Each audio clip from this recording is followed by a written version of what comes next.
উফ, তোমার এটা এত বড়, ব্যথা পাবো তো। চুপ। ছাড়ো। আর কত করবে? বিয়ে করেছি কি ছাড়ার জন্য? ছি, তুমি এত খারাপ। কিসের খারাপ? আমি তো জামাই, ভুলে যাস না। সব অধিকার আছে আমার। কিসের অধিকার তোর?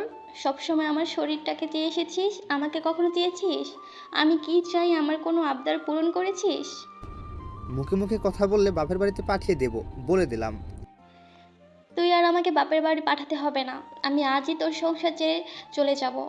আমাকে খুব শিগগিরই ডিভোর্স দিবি, এটাই আমার শেষ কথা। ওকে, যা যা। তোর মতো মেয়েকে বিয়ে করেছি যে, এটাই তোর ভাগ্য ছিল। আজকের পর তোরে আমি তালাক দিলাম। তারপরে মেয়েটি কান্না করতে করতে বাপের বাড়িতে চলে গেল। বিয়েটি মেয়েটির অনিচ্ছায় হয়েছিল। মেয়েটি একটি ছেলেকে অনেক ভালোবাসতো। ছেলেটি বেকার ছিল, যার জন্য মেয়েটি ছেলেটিকে বিয়ে করেনি। কিন্তু আস্তে আস্তে সে বুঝতে পারছে টাকায় সব কিছু না।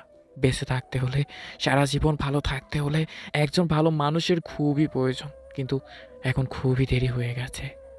আজ 10 বছর পরে ফাঙ্গন স্বামীর সঙ্গে দেখা হলো একটি মার্কেটে। কেমন আছো তুমি হাসিব? হ্যাঁ, ভালো আছি।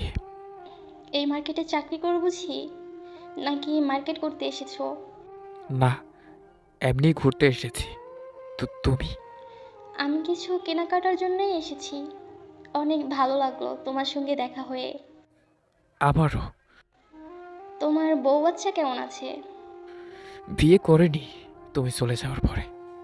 তোমার স্বামী বাচ্চা কেমন আছে?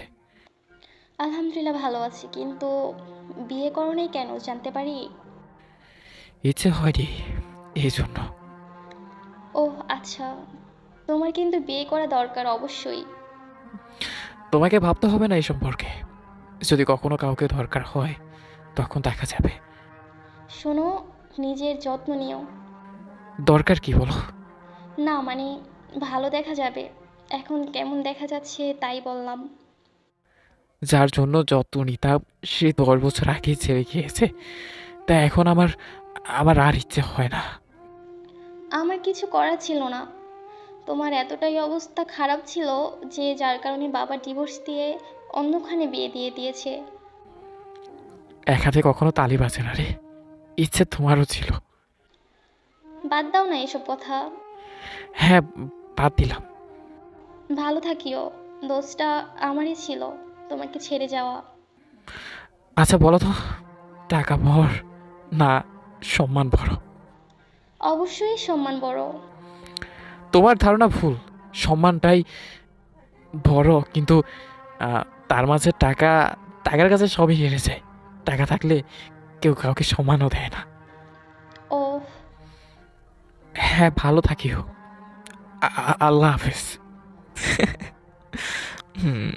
কথাটি বলেই হাসিব একটি মুচকি হাসি দিয়ে স্থান ত্যাগ করে। হাসিব চলে যাওয়ার পরে ভাবতে থাকি, আসলে ওর ভালোবাসা আমি বুঝতে পারি নাই। শুধুমাত্র আমার জন্যই তার বর্তমান অবস্থা। আসলে বর্তমানে ভালোবাসা টাকা পয়সা দেখেই হয়। টাকা থাকলে ভালোবাসা সম্মান সব থাকে। টাকা নেই তো তুমি সবার কাছে ব্যর্থ।